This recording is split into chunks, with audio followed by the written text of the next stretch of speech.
relative.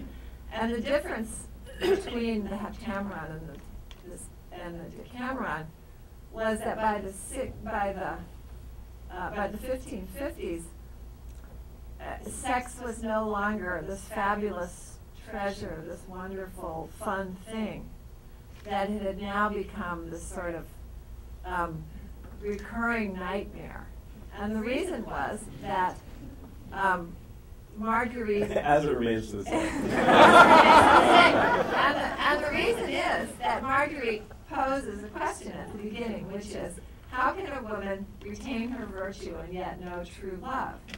And so all of the 10 tale tellers attempt to come up with a story that shows a woman retaining her virtue and yet knowing true love. And nobody can do it. Nobody can come up with a story because the whole, all male-female relations are now tormented by a kind of hierarchical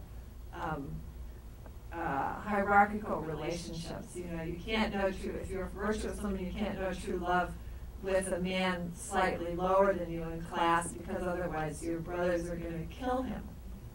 And I don't know, it's a fascinating book. And so once I saw the Decameron evolve into the Heptameron, I thought that's so interesting, the way, and at this point in our own history, the U.S. had invaded Afghanistan, so we were talking a lot about Afghan women and the lives that they led, women in strict Islamic countries, the lives they led. It's so similar to the women in Europe in the early Renaissance and in the 1550s, you know.